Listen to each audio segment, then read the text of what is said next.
Alright, so I don't watch a whole lot of TV for numerous reasons. I think I watched enough to last a lifetime back when I had double pneumonia, as that was all there was to do.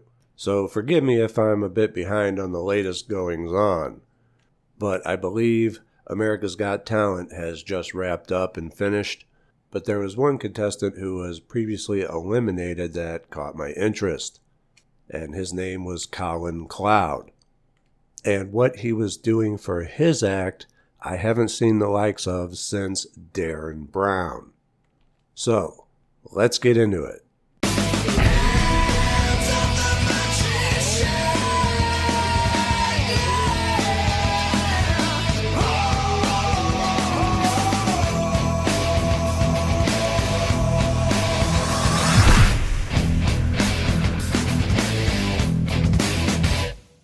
So we've talked a little bit about Darren Brown before.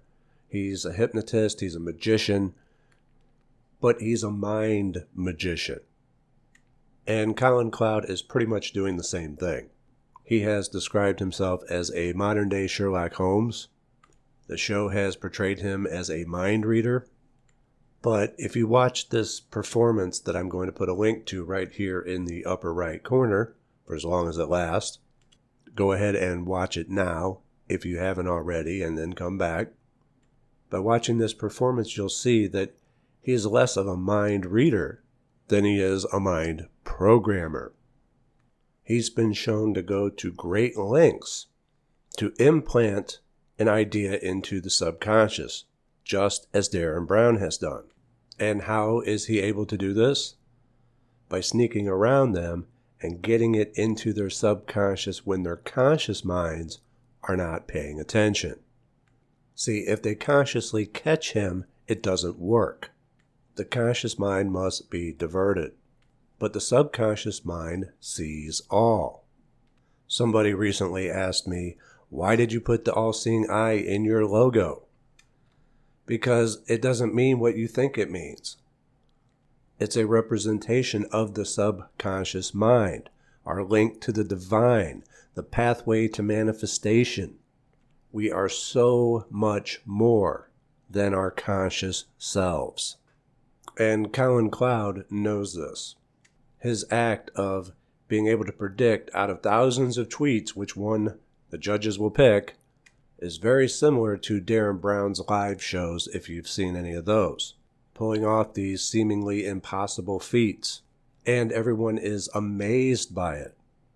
But is it really all that amazing? Now, for setting these things up and going to the great lengths that he does, he should get the credit for that. But as for the feat itself, he's just recognizing and utilizing what's already there, what's available to each and every one of us, the subconscious mind. He has trained himself in the art of utilizing the subconscious mind. And this is what magicians of occult magic do. We implant messages into the subconscious mind. For we know that if we can get an instruction into our subconscious mind, the subconscious will carry it out. The trick is getting it in there. Just as the conscious minds of the judges had to be diverted and distracted, while Colin Cloud was sneaking around putting his messages into their subconscious, we also must divert our conscious mind to be able to successfully implant the instruction into our subconscious that we want to be carried out. And then once we have done it, to get our conscious minds out of the way and out of the equation after we're finished, by not thinking about it, by not dwelling on it, to not lust for results, to follow the law of least expectance, because thinking about it is evidence that your conscious mind hasn't let go of it yet. And if it's still holding on to it, then you know the subconscious isn't working on it. So whether we're implanting the instruction into our subconscious or waiting for the subconscious to carry it out, getting our conscious mind out of the way to be able to do either of these things is the key to occult magic. This is 80 to 90% of magic. Don't be fooled by the conscious mind. It will try to deceive you. It'll make you think that, oh, it's not working. But the subconscious sees everything. The all-seeing eye sees all. If it did not, then what would all of that sneaking around, holding up signs, saying phrases, and subliminal messaging in preparation for Colin Cloud's act on that video clip, what would all of that accomplish if the all-seeing eye didn't see everything that was going on in the background? There's tremendous power in the subconscious mind. Colin Cloud knows this, and he harnesses it. He utilizes it. And everyone finds it amazing. Why not amaze yourself? Magic is as simple as getting an instruction into your subconscious mind. The trick is getting your conscious mind out of the way. And for this reason, I always recommend for people just starting out sigil magic, since it's very easy to implement.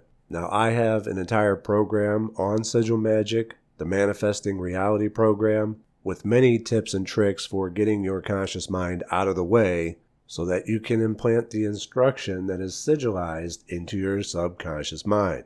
Or you can look up how others may be doing sigil magic, as there's many videos about it for free on YouTube. Either way, I would recommend beginning with sigils when first starting out. You'll be amazed at what you can achieve by harnessing the power of the subconscious that lies right beneath the surface. Become a programmer of your own mind and change your reality. And I'll see you next time. Take care.